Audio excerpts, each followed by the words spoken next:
Now, I want to talk about the spiritual reason, what's happening when you are triggered. And I'm going to say it plainly. When you are triggered, you are giving over the power to a thought form or an attachment in your field. That thought form or attachment could have come on in that instance, or it could be one that is lying dormant in your field. You're also possibly giving the power and the dominance over to pain body. Pain body is a thought form within your field.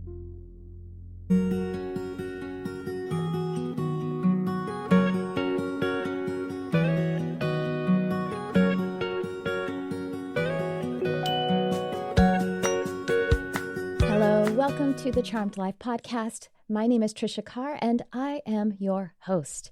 I appreciate you joining me here. This episode is just myself, and you can find other episodes where I am having a conversation with someone. If it's your first time watching or listening, welcome. You can watch the video version on YouTube, and you can also listen to it on any way that you get your podcasts. I'm also very active on Instagram, so I invite you to find me on Instagram and stay connected that way. You can find my Instagram handle in the description or the show notes, however you're listening or watching, or find me at Tricia Carr Charm. Charm, just CHARM. You know, this show is called Charmed Life, and I every now and again explain why I named it Charmed Life. Well, there's a couple of reasons. There was an inspiration that happened when I was having my spiritual metaphysical opening, in which I was communing with spirit guides and having this healing and attuning session in this deep trance meditation that I was conducting just on my own. And one of my master guides placed a clover, a four-leaf clover, into my left shoulder, the energy body, into the left area, the area of my left shoulder, and said, "Indeed, you are charmed." Now, what this means, though, so the word charm is really about magic. Magical sense is really synonymous with magic. And the reason I named this show Charmed Life is not to say that my life is charmed. It's not really personal. It's really the fact that life itself is magic. The way that I feel it or see it in my inspirational experience when I'm resonating with the universe, I guess, or with God, source, is that we are a dispatch. We are the way that God or source or the universe is actually alive. I heard Alan Watts say today Alan Watts is a speaker, and I believe he's passed now, but he has a lot of material out there still. He was a teacher, a philosopher, a spiritual teacher. And I heard on his podcast where they're actually playing lectures, his old lectures, he said, "You are what the universe is doing and what you call the here and now." I'm paraphrasing, but it was pretty close to that. I didn't write it down verbatim. And so you are the universe. You are everything that you see and everything that you can imagine, that you can experience inside and without. It's all one. Now, this sounds a bit like, yeah, that's true, but I really loved the way Alan Watts said it. He said also you can, hopefully at some point, you could look out into the cosmos, and if you're looking through a telescope, and then you can identify that, see that, and say, that is me. And so that's what I mean by the charmed life, that life itself is charmed. Life itself, the frequency of it, the capacity of it being created, manifesting, it is magical, or it is magic. Well, today I wanted to talk a little bit about being triggered. Honestly, I feel like this is being utilized a lot lately. I'm triggered, you're triggered. So let me cover some of the ways that I've observed it being used in a new and maybe even sometimes excessive way.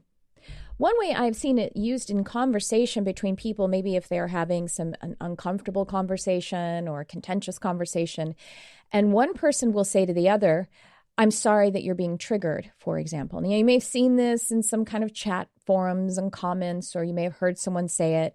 I don't watch reality television, but I can imagine that it's there in that in that kind of activity, in those ways that people are interacting with one another. And you have a sense, and if it's ever been said to you in this context, you know that it's actually passive aggressive. A person is saying it almost as a way to say what you're saying has not any value because you are triggered. I got to say, it's kind of like if you're a person who menstruates and you've had a person who does not menstruate say to you, "Oh, are you on your period?" And you know what I mean? How infuriating that is, because it's trying to diminish your point of view and your emotional and intellectual position by saying you have something else going on and therefore it's not real, invalidated. So anyway, I just want to call this out a little bit because I find that as a passive aggressive trope that's showing up here and there. Another way that I see it overused, or maybe used in a way to kind of bypass some real work or conversation, is I'll hear someone say, "Well, I was triggered," and and therefore somehow by saying that, it can excuse any actions, it can excuse any responsibility, and it's also a way to sort of put onto the other person who triggered them that the other person is responsible for my actions. So I'm putting that out there. If you don't know what I'm talking about, you've not witnessed this, great. The reason I like to kind of call out some things like this, or I think it's good for us to call out things like this, to me, it is as when Jesus was calling demons out of someone. And so the mythology of it, the way we would use in this comment, it's like, tell me your name, demon. And as you identify it, it starts to lose its power. That's my intention here. With that, let me move on now to what is really happening when you are triggered, when one is actually triggered. And we all get triggered every now and again.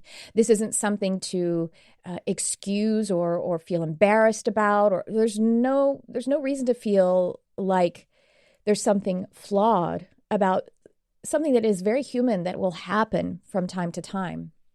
Now, I don't think that we should indulge it if we notice it's happening.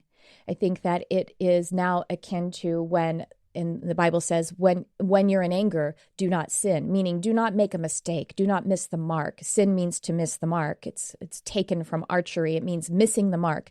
So when you're angry, do not act and let the anger inform the action. The anger is meant to, it's a useful emotion. It's a human emotion. Anger in its highest benefit is meant to break up complacent energy. If we are in a state of complacency or illusion, and whether it's by our own doing or by someone else's, and in this kind of 3D level of observing what's happening, the anger is meant to motivate us towards something that is action, but it's not meant to be the informer of the action. It doesn't help in that way, because anger is operating in the fight-flight mechanism. And fight-flight really can only help you to do that, to either fight, meaning fight off a predator, fight off someone physically who is harming you, or to flee and run away, therefore escape. Neither one of those are going to help to solve a problem in a sustainable way. That's what anger is in the realm of. And I talk about anger because clearly being triggered has anger in it. Sometimes it makes one really, really sad and depressed, but usually there is an activation, there is an anger, a quality of anger in being triggered. Now, I want to talk about the spiritual reason, what's happening when you are triggered. And I'm going to say it plainly. When you are triggered, to whatever degree that is, big triggering or minor triggering, you are giving over the power to a thought form or an attachment in your field. That thought form or attachment could have come on in that instance, or it could be one that is lying dormant in your field. You're also possibly giving the power and the dominance over to pain body. Pain body is a thought form within your field.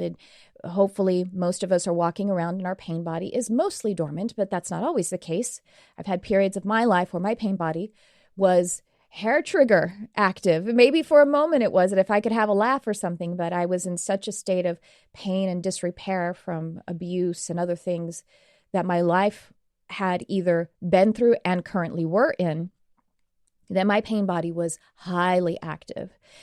And So let me explain what a few of those things are in case you're not familiar with any of those terms. I'll digress. I'll go backwards. So pain body. Eckhart Tolle has a great teaching on the pain body in his book, The Power of Now. He probably talks about it in A New Earth, but I particularly recall it from The Power of Now. The pain body is, we have an individual pain body and we have a collective pain body that we could be plugged into energetically. Pain body is a thought form, so I guess I have to kind of explain them all together in layers. Thought form, and I'm going to link in here another episode where I've talked about thought forms, and there's another episode where Crystal Ann Compton and I had a conversation, and we talked about thought forms and the fourth dimension a lot. So if you want to kind of go dive deep into some of that material, you can find the links below. A thought form is an energetic manifestation or creation. I'm sure you've heard thoughts are things or thoughts become things. It is along those lines. A thought is a frequency. It is an energetic creation.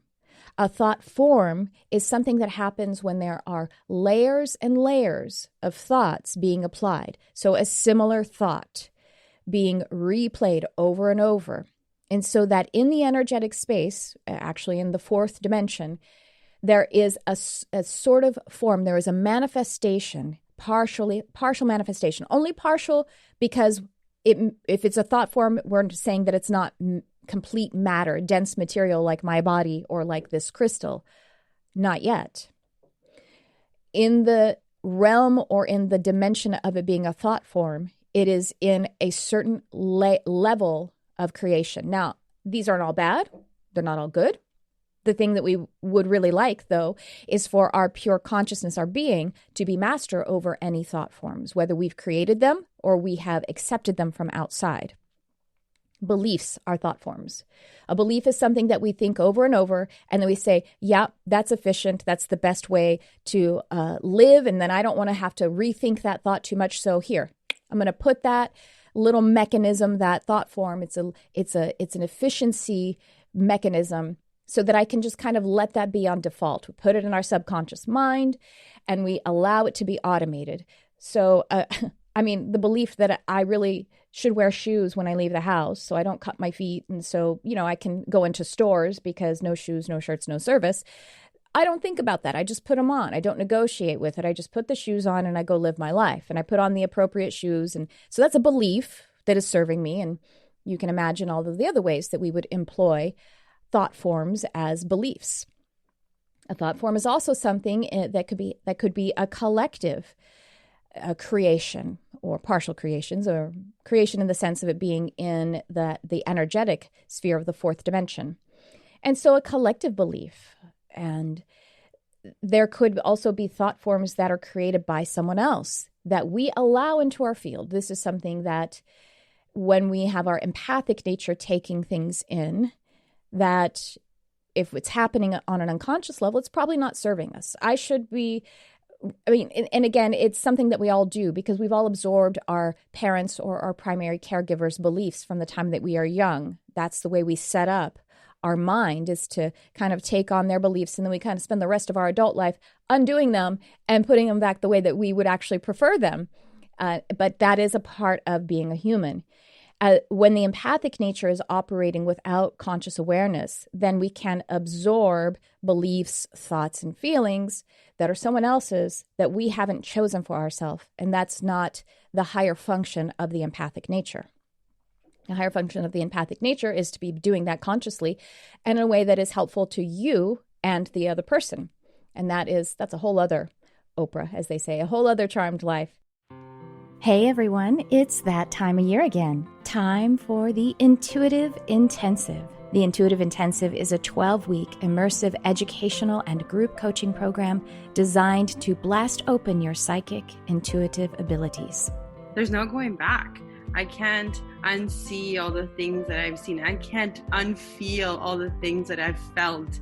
It's been life-changing, not just because of everything that I've learned, but everything that I've experienced. I am always so afraid of being seen. That's something that makes me want to hide, but this is just making me want to come out. Class begins January 18th, 2021. If you feel called to it, if it gets you excited in your heart, do it. Just do it. Just do it. We hope to see you in class.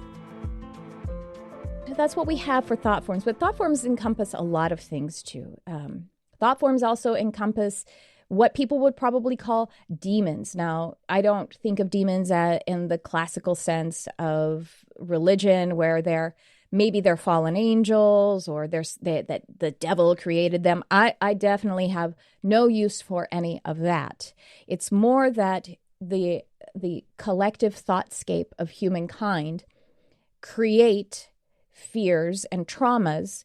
And when these are layered and thought again and again, then maybe a thought form comes about of that. And we have a lot of those going on right now, let me tell you, with everything that is going on with our social, political, painful landscape.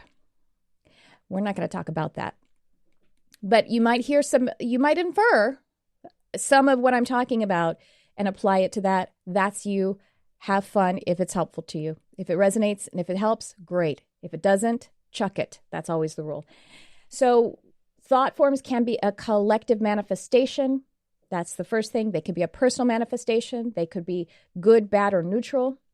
The way that they are bad is if they are negative and they harm and create suffering, or if they have been brought in unconsciously and they aren't serving us. And so the idea is that we're always looking for our beliefs and or thought forms and having them to be either dematerialized completely, exited from our field, or reformed in a way that does help us consciously with our whole being. Attachments. Now, an attachment is, again, all in this area. Attachment really is basically a thought form of some kind that comes from the outside that is attached to your field. This is what people, if you want to translate religious stuff over into a less religious thought, which I really attempt to not have religion. I think everyone has a personal habit of their spirituality. Once again, that's how we function with thought forms or with beliefs. But hopefully, my intention is to be dogma-free and for my spiritual experiencing to be personal, sovereign, explorative, always changing, and religion tends to be something that is received from without a set of rules. So anyway, if I look at religion, which I have come from myself, and I do see things like demons, demon possession and everything, that is a thought form or an attachment that is taking over in that person's energy. So if you've been paying attention, you may be hearing, wait, so is she saying that when we're triggered, we're being possessed? I mean, kinda, but not to that extreme. We've got to think about the fact when you're triggered, you could be just a little bit miffed, or you could be really, really upset and you see red. So when we have an activation of a thought form or an attachment or the pain body, this is giving the wheel, the management and the dominance over to that energy that is, when we're talking about being triggered, that is based in fear, that is based in fight and flight. Feeling your fight-flight mechanism has been activated, and now there is a personality, in a sense, or a mechanism that is being given the driver's seat. That's what happens when we're being triggered, which is why when we feel triggered, the best thing for us to do is to remove ourselves from other people so that we don't create any injury, so that we do not sin or miss the mark when we're in our anger. That we take it away and we process it. We give it our full attention too. You know, if we are engaging with someone when we are triggered, then we're not really paying attention to that inner world, to the strength and the light within that is actually going to outseat the trigger, the pain, the injury that has been activated, the pain body or whatever it is. It is your light, it is your purity, it is that God essence within you that is going to set things right, is going to help you to connect with the person or people that you feel are creating injury to you, whether it's true or just your perception. It could be true. But your intention, even if in a literal sense is to remove them from your life, but your intention as a human being, as a spirit creating a physical form, is to be able to have a connection to people. Even if they're on the other side of the world and you never speak to them again, you still have a human connection to them because they are you. As Alan Watts said, I look out into the cosmos and I say, that's me. In the law of one, the raw material, raw consistently refers to other people when Ra is explaining that you connect with other people this way. Ra refers to other people as other selves, saying when you yourself are connecting with your other selves. So that's what I mean by on some dimension, higher self perspective, you want to be connected with your brothers and sisters. Again, even if on this dimension of 3D interaction and actually physically being around people or communicatively, maybe it isn't right for someone to be in your life, and that's okay. However, you need them to be in your life because they are life as well. From some place, you need to be at peace with them from some place. So when we are triggered, the steering wheel has been given to an attachment or a thought form, which is why sometimes we get in arguments and we can't believe what we said. It does not align with how we feel about that person, someone that we love. It does not align how we feel about that person. Or if we're having an argument with someone online, and let's just take the concept of people trolling, and they just say awful things to one another. You wouldn't say that to someone's face, probably. I mean, some people would, I guess, but they're in deep pain. But to allow some other mechanism to take over means that the truth of who you are is not at the forefront. So what do we do if we're triggered? Well, like I said, the first thing to do is to remove yourself from the situation, from communicating with someone else, because you will potentially create injury to the other person, but you will create injury to yourself too, because you are not operating from the truth of who you are. Go within, take care of it. Go ahead and vent it out inside, internally. See what's there. Let it all come out.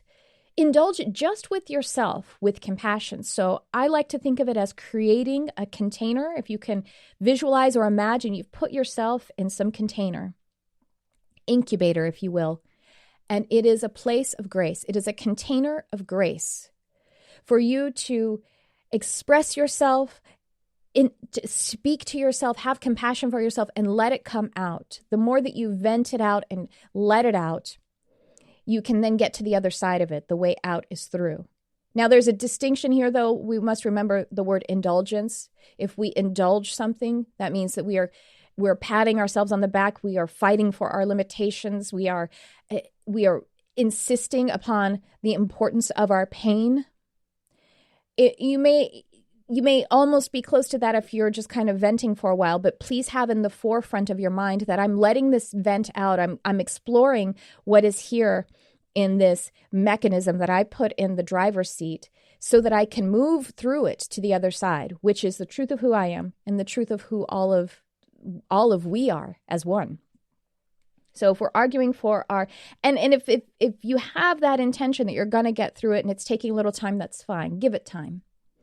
Sometimes if I've been dealing with something and I'm angry, and I'll be really uncomfortable because I'm angry for like another day. I'm angry for 2 days. I'm angry for 3 days. I've been meditating about this. Why am I still angry? Why haven't I gotten past it and through the sweet spot? And then, it's at the most when it's a big thing like that, it's 2 or 3 days. I just keep affirming that I'm giving myself permission in this container of grace to feel my way through it, feel my way to my goal, which is loving myself and loving my brothers and sisters or whatever is going on. I'm feeling my way through it, and I know that it will show up. I know I surrender to the process, and I take responsibility for who I am in the process as well.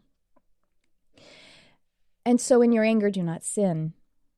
When you are triggered, do not give that thought form or attachment or pain body permission to act as best you can, I made a mistake recently with my best friend.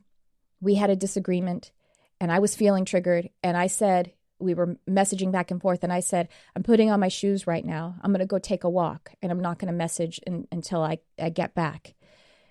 And I did not honor that. Instead, I took my phone with me, and I continued to listen to messages, and I continued to send messages, and I hurt us both. And that was because I was not the person that I truly am in the driver's seat. Now, we can get through things like that, hopefully, and we did. And how we apply this to more global circumstances is the fact that we need to recognize that when someone else triggers us, that is our problem fundamentally. That doesn't mean that someone else, whether it is an individual, an entity, a government, or a culture, it does not mean that that does not need correction.